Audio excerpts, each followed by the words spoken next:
Incredible greetings, Silaholics. In this video, I'm going to show you how to go from this, meaning the yellow half megaphone, to the whole megaphone. And then I'm going to show you how you can customize that with different colors.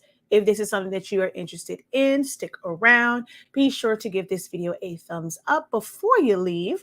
Also, if you enjoy the content the video that you see, the tutorial that you see today, be sure to go ahead and hit that subscribe button as well as a notification bell. So make sure you turn that to all so that you're notified whenever I release new content.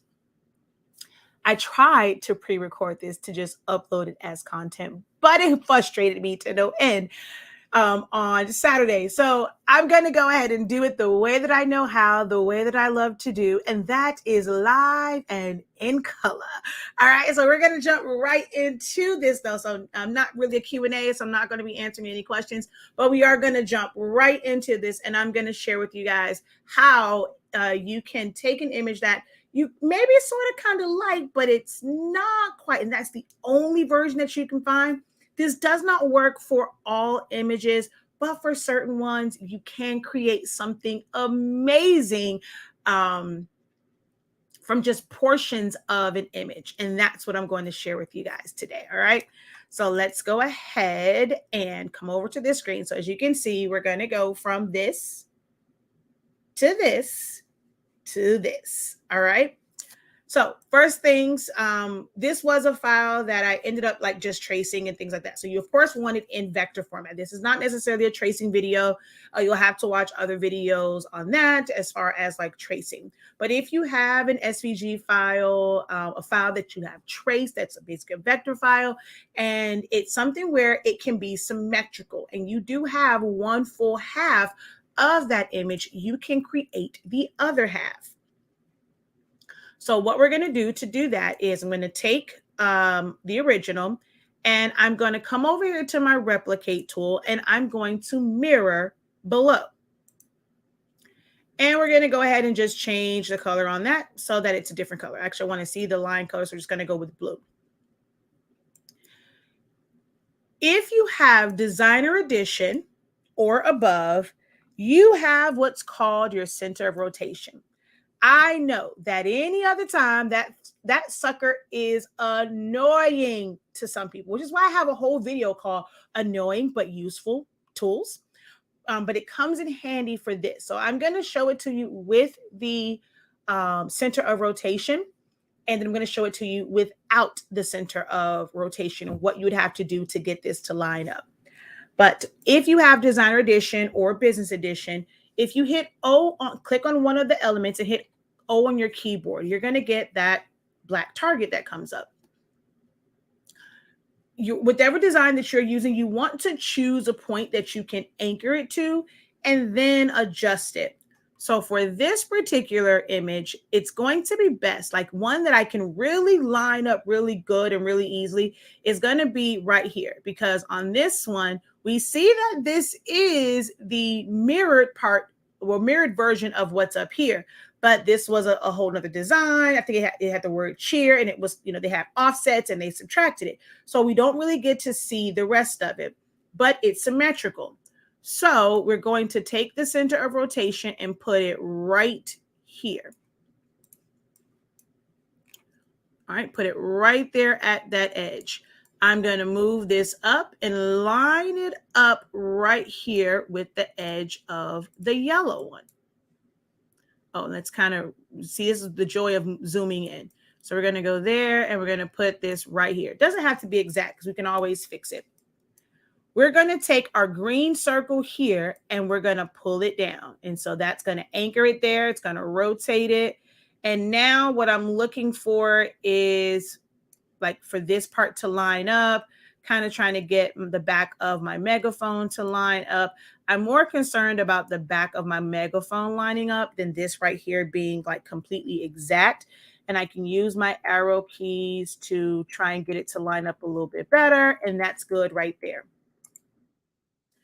So now I'm going to double click on my blue layer, and all the edit points right here, because it overlaps the yellow, I don't need those. So we're going to hold down Shift, drag, over all of these points right through here and hit delete point. We're going to do the same thing to the yellow side. Double click, hold down shift, drag and select over all of these edit points and hit delete point. Then you're going to select both elements and go up to the top and weld, or right click and weld, or use a keyboard shortcut for weld, whichever is your preference and how you do functions. So we're just going to weld. Now that's one whole piece. We can now release compound path and make the design, like make this whatever color combination we want it to be. Now you can go in and clean up certain parts, like on this one, you can use your edit points and you can clean it up in here if you want it to be rounded out a little bit more. If you wanted to create sharper corners, you can do that.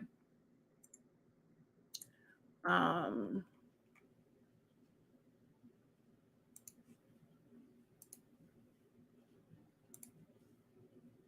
right, so you're able to do that. Now, Silhouette Studio does have a warp function, but I don't really care for it. For these, I actually did them using the word art in Microsoft Word to create kind of that shape, because they have one, they have a transform that's kind of like that.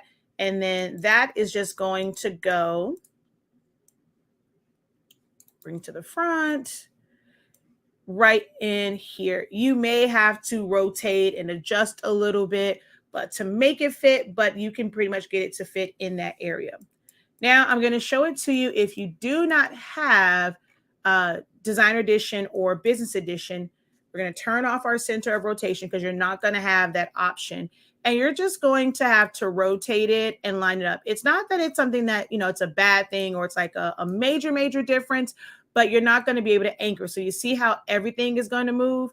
You're going to have to try and get it to line up as best as possible. So you may end up having to move it around a little bit before you get it in the perfect position. So right now, the bottom part of it is offset a little bit. So we're just going to rotate it just a little bit here and then try and reposition it. That should be good. And then you're going to go through the same steps of removing the edit points and things like that. And the reason why you want to do that versus just welding it, I mean, you could weld it if you wanted to, and then go in and just delete certain edit points because it's going to peekaboo out a little bit. But if you wanted to make sure that those lines were nice and straight, just delete it beforehand. But you're going to have to still do some point editing, but it won't have to be on the whole thing. But there's like a little dip right there. There is a dip right here. I know you guys probably can't see it, but for me, there's a dip here. So if you were doing this the exact same image, you could weld it and then adjust your edit points or do it before. And with your image that you choose, you just want to look to see if there's anything that is overlapping and not fully covered up. That's the real reason why we delete the edit points. So like in here, it goes up, it peekaboos out a little bit here. It doesn't quite line up with the edge. Same thing over here. It'll make it where it's a little bit thicker. So by taking your edit points and selecting them and deleting them, they don't kind of like come down past the yellow portion, and you're not going to have those parts that kind of peek out. And then if we do this one, same thing for these. Look, you see all that yellow that's peeking out outside of the blue? We're just going to get rid of that. And let's adjust this slightly. So just now that we've removed it, we can make more adjustments and then we can weld it. So see, now we don't have those areas that we have to go in and delete the points afterwards. All right. So that's how you do that. Hopefully this was helpful for you. If it was, if you haven't done so already, you have given this video a thumbs up. You're going to hit the share button and share it with a friend, share it over on Facebook or repost here on YouTube, copy the link and share it with a friend. Hit the bell, turn the notification to all so that you're notified whenever I go live or I release new content. And also be sure to visit our website, shop.hsinc365.com. Here's where you're going to find a full lineup of our classes. Just go to 365 Creative Academy classes and playbacks and just scroll through to see what's available for purchase. I always recommend, if you are a newbie and you want to learn Silhouette Studio, to start with the Essentials of Silhouette Studio, Learn Silhouette Studio in 30 Days program. And then you can choose any design session from there. All right.